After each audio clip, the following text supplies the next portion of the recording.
by me. Okay, Inez, over to you. Okay, just to bring my Graham. Okay, thank you, Graham, for this opportunity. Hi, everyone. I'm so happy for the presentation today. We will talk about one of my favorite papers, probably in life, because it changed. It came when I made a change in my life, a very, very dramatic change, but also because it gave me foundation of many of the things that I was feeling inside me and I didn't have how to express them. So we are going to talk about regenerative design. I'm going to share the screen. So I titled this, Restoring a Lost Plenitude. I like to imagine this world life as a vast and breathing tapestry where every thread is connected. My life is then a thread that interconnects with yours and other lives' threads, making this world life a colorful and diverse pattern. Of course, in this grand complex socioecological tapestry, I have to include the life thread of my family, friends, professors, my death of Max, but also the life thread of the birds that sing in the afternoons in my hometown before rain, the guapucheros. I'm using this metaphor as waving is part of my life.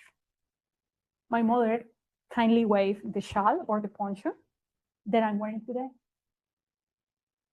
Think about how for most of our human history of life and development, we were just one thread woven into the larger pattern of this world life. But during the 20th century, something shifted. The scale of our needs and the way we met them grew so massive and so fast that we began to pull our own thread with such a force that the entire fabric began to stretch and distort.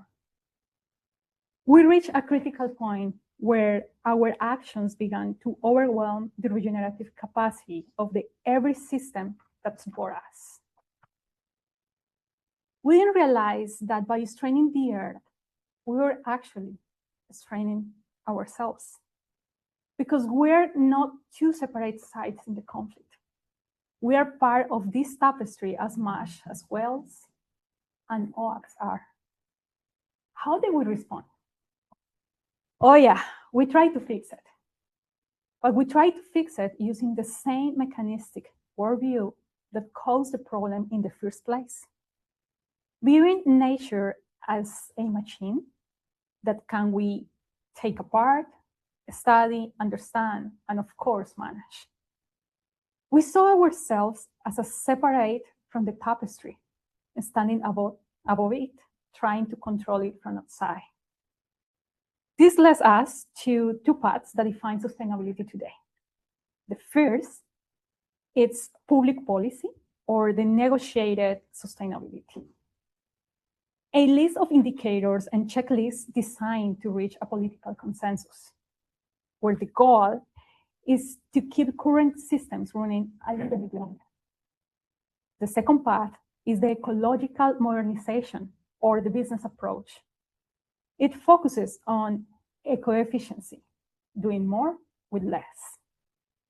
While it's better to use less energy or create less waste, this approach often fails to question the industrial models that cause the damage.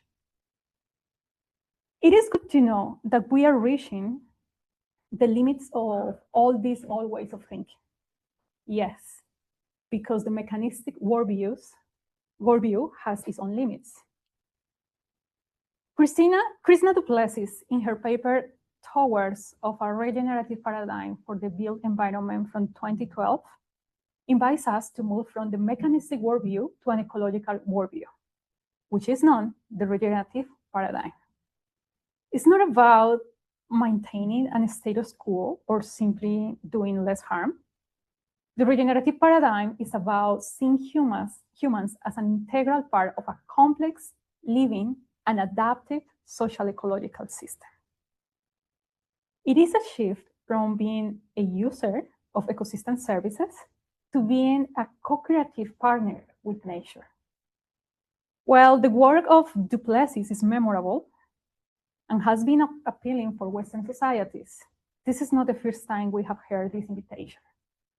Indigenous peoples, Eastern philosophers, religious teachers, and even Western psychologists around the world had made the call for this profound connection too. But after being educated in the mechanistic paradigm, how do we actually do this paradigm shift? First, accept that nature has its own agenda, and we are just a small part of it. Let's adopt strategies that emulate nature's wisdom, treating nature as our mentor, model, and measure.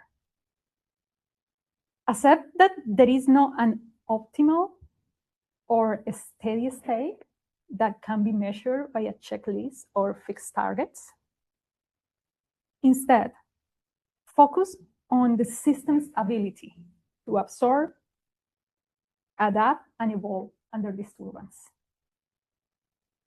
Move from being the mastermind who imposes a vision on a territory.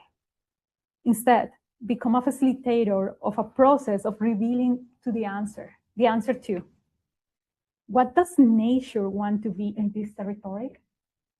Shift towards an ongoing participatory and reflective process that is deeply rooted in the aspirations of a specific context. Designed to be responsive to local conditions. Designed for adaptation to changing conditions. Designed for decentralized bottom-up self-organization.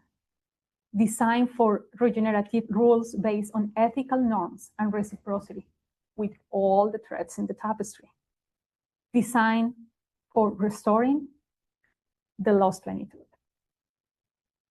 I invite you today to ask yourself how I am contributing to the story of wherever you are, Saskatchewan, Calgary, but more important, how can I serve the spirit of the place, enabling its regeneration and its evolution? Thank you for your time.